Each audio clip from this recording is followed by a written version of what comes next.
Happy Tuesday morning, Monday night, Tuesday afternoon, wherever you are. My live today is on why it's so easy to regain weight after having weight loss surgery. And I think it's really important to know because it goes into that understanding of what changes after having bariatric surgery. So welcome everyone that's jumping on. I'm needing my coffee.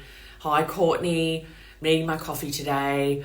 So welcome. Now, lovely. Anyone that is used to my lives, if you're not used to my lives, you might not know, but I am very happy for you to do comments and questions at any point, even if they're not exactly related to this topic, because towards the end, I actually go in, hi Lisa from Boston, I'll go and look at all the comments and questions and acknowledge them, answer them, even if it's not exactly on this topic. So really welcome. Beautiful, lovely. Now, the topic and the weight regain is a big topic after weight loss surgery because it is so common and it really is easy to regain weight after weight loss surgery. And this is not to throw my hands up in the air and say, well, I've got no hope or it's going to happen.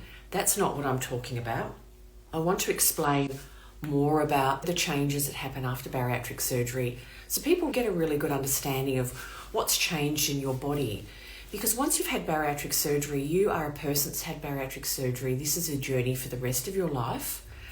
And understanding the changes that have happened after having bariatric surgery is really important. Now, I'm talking about bariatric surgery as a big banner here, like in one word, but there's so many different types of bariatric surgery, and there's getting more and more different types of surgeries. And the most common at this point is the sleeve gastrectomy, and there is restriction, there are metabolic changes. Some of the other surgeries that are happening, obviously the Royal Y, but more than those bypasses. There's a whole range of bypasses. There's some non-absorption happening there. So there's all the surgery works in different ways, but there is restriction, there's non-absorption, and there's altering your hunger and fullness hormones, changing those. So bariatric surgery as a big whole, we're just going to talk about it like that. What happens after weight loss surgery is, to varying levels, people lose significant weight, and that's why we have bariatric surgery. But what happens in that process is that your body responds to that significant weight loss with a change in your basal metabolic rate. And I'm going to explain what that is, and then we're going to chat about this more. The basal metabolic rate is kind of that base level of burning energy you require to maintain your body. So basal metabolic rate takes out the energy you need for exercise, for exerting yourself, for recovering from injury, from recovering from being ill, and all of those other things that will require more energy. Basal metabolic rate is you're sitting down and you're just breathing, your body burns energy to maintain muscle and all the tissues and keep you alive. Now, when you lose significant weight after weight loss surgery, your body says, and if you heard a bit about me talk about this before, surgery, your body doesn't care what body BMI you are, it doesn't care if you're not happy with your weight or your health's being affected by the consequences of being obese. Your body says, well, we're surviving at this point, and it connects weight loss with being vulnerable to poor health and dying, because we are animals and we need to stay alive. So our body's job is to keep us alive. So when you lose significant weight after weight loss surgery, your body responds to that significant weight to, let's try and protect, let's lower our metabolic rate, basal metabolic rate, let's try and be more efficient because we are losing weight and we are in kind of a famine. And what happens is when you do lose your significant weight, your metabolic rate comes down. This is also why you need less energy to be weight maintaining in the long term. And so, for example, you can be a couple of years post-surgery, a person, same age, similar medical history, same weight next to you, similar activity. They can eat more every day just to be weight maintaining than after bariatric surgery. So that's something to know, because that is why, and I'm getting to answering why is it so easy to regain weight after surgery, is bariatric surgery, is that you need less energy every day to be weight maintaining. And that's when we get into that weight maintaining space, we get to that part of your journey, we want to really protect your weight. And if you might have heard me talk about that weight set point, we want to really protect it. That's why I talk a lot about self-monitoring and checking in over time, regular intervals, how you're going. Yet checking your weight and measurements. Don't need to do it every day, but doing it regularly. I call it relaxed self-monitoring. So we want to keep an eye on how everything's going, but we don't have to be like tightly kind of, I think of it like a really tightly knotted ball of wool, kind of like the dieting mentality of like, got to watch everything. Regularly checking, at different intervals, checking your protein intake. Different intervals going, look at what I'm eating now. What was I eating a month ago when I know everything's been good for a month? Or, back then I was in my zone, and is anything changing? Because over time, so common and so it happens. You get really comfortable after weight loss surgery, you feel really great, and that's wonderful. And in human nature is a bit like, okay, well, I'm good. Off I go. And what happens over time is when we don't keep checking in that our protein intake is okay, is your protein intake drifts down, carbohydrate intake drifts up, and protein keeps us satisfied with less energy, keeps us satisfied for longer. You need to eat more carbohydrate foods to keep sustained, so your energy intake drifts up. Small over time. An extra milky coffee comes in. Start having a couple of glasses of wine. And it just little bits here and there. And it's very easy. And then you put on a few pounds or a kilo and you think, oh, that's okay. It's in my zone. That's okay. And it is okay. We just got to keep an eye on it and see what the trend is. And that's why I really encourage people to develop a relaxed self-monitoring plan. And it's like if you have diabetes, you check your levels at certain points. We don't need to be jumping on the scale every day. We don't need to be counting calories. We don't need to be doing protein tracking every day. But we need to have those foundations happening and those habits, and then pick up when we drift off. I'm going to stop talking for a minute. Everyone that's on, thank you so much. And I'd love to hear any questions. I'd love to hear any thoughts. Does this make sense? If you've got any questions about this, have you noticed weight regain yourself? Anything that you'd like to share? I am very passionate about people understanding not only the what to do and after bariatric surgery, but also the why. And different people need to know different amounts of why. That's just human nature. Some people are like, yep, I've got enough, I'll do it. But other people need to know more. And I think I encourage you to keep asking questions and keep inquiring until you're really clear on what you need to do and also why. Hi, Jackie. So I would love to hear any questions, any thoughts. If this sparks anything for you, I'm going to share that, I don't know if you're aware, but I have a podcast and it's called the Bariatric Nutrition Coach podcast, and it's on Apple, Spotify and iHeartRadio. So if you like podcasts, I'm up to just over 60 podcasts. And I'm getting some wonderful guests on my podcast. So if you like them, if you commute, if you like listening to when you're doing the house cleaning or walking, definitely check out my podcast. So no questions or comments. Okay, not a problem. We've got a question. 55-pound regain. I've been in a tailspin since being diagnosed stage 2. Okay, I'm afraid of protein. Okay, so if you want to chat offline about this, we can definitely do that. This is with kidney disease. You're going to need to be supported by a renal dietitian, and you would be wanting them to be connected with a bariatric dietitian, okay? So kidney disease is a real specialty. I worked in the area years ago, but many, many years ago. I am not up with all the current guidelines for managing kidney failure and renal. But what I know is it's definitely a specialty. You need support. So you would want to be talking to getting a renal dietitian, so a dietitian that specialises in kidney failure, and you'd be wanting to say, can we connect somehow? Can you talk to my bariatric dietitian at my centre?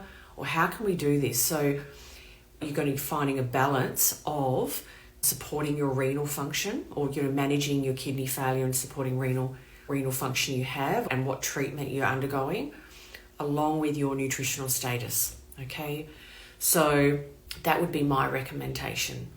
So yeah, please feel free to DM me in the DMs, direct message me if you'd like to chat further, because I can imagine it being, it's a lot. There's a lot to take in.